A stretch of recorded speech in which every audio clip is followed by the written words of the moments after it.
My name is Amin Haji. I'm a consultant colorectal surgeon at King's College Hospital. I'm also the director of surgery here.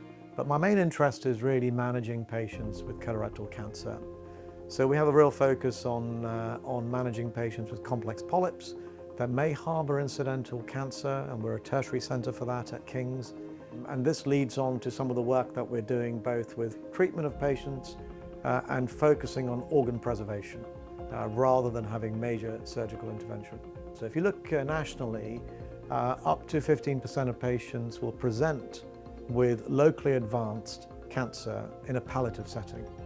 And one of the real challenges that I find, particularly in Europe and particularly in the UK, is that many of these patients don't have a significant amount of treatment options, but they do have a significant amount of symptoms.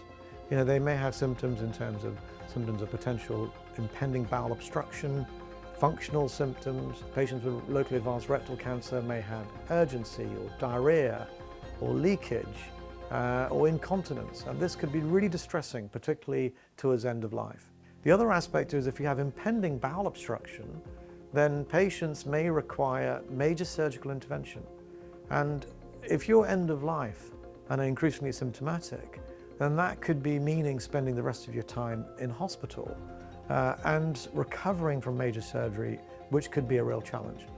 So I think having an endoscopic method such as electroporation and using endoscopic vacuum electroporation is a real advantage, particularly for this patient group. We'll have patients that are referred in from oncologists, from colorectal surgeons, from endoscopists and gastroenterologists that have locally advanced cancer. They may have colonic cancer or rectal cancer, and they'll have treatment with endoscopic electroporation as a day case, which takes 10 minutes under a sedation, and then these patients will have some symptomatic relief rather than being admitted for all these major surgical or oncological interventions. This is a treatment that's existed for a while, but actually is something now we can target using reversible electroporation. And in our practice, what we do at King's is we do a day case procedure. It's an endoscopic vacuum electroporation, so the equipment is very easy to set up. It takes a few minutes to set up using a gastroscope, and then we have the device, which is made by Mirai Medical, that's placed over the gastroscope itself.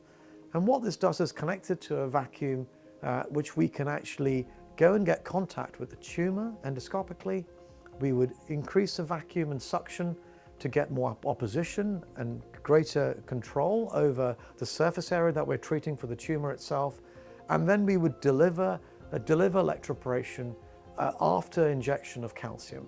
And what this really does is it causes apoptosis and cell death and makes the tumor shrink. And in many cases, we've treated patients with a colonic cancer or rectal cancer that have shrunk tumors down, improved their symptoms, and reduce the risk of them having impending obstruction. My name is Ademola D.A. and I'm an academic surgeon and a doctoral fellow at King's College Hospital in London. So they come in on the day of the procedure, fasting for a few hours with bowel preparation. Some patients actually have an enema on the day of the procedure, which is quite comfortable for them. They usually have it under sedation, and the procedure lasts about 30 minutes on an average, and they stay for a few minutes for observation before they are discharged home, and they go about their normal day-to-day activities. Yeah, they're early results, but they're very encouraging. So we found out that 9 out of 10 of our patients actually have improvement in their symptoms, and 8 out of 10 of our patients actually have improvement in quality of life. So far, we've done over 120 procedures without any serious adverse effects. The very few patients who have discomfort from the procedure are usually minor bleeding, which is expected from the initial procedure, and that resolves after a day or two. Otherwise, they are able to go back to their normal activities.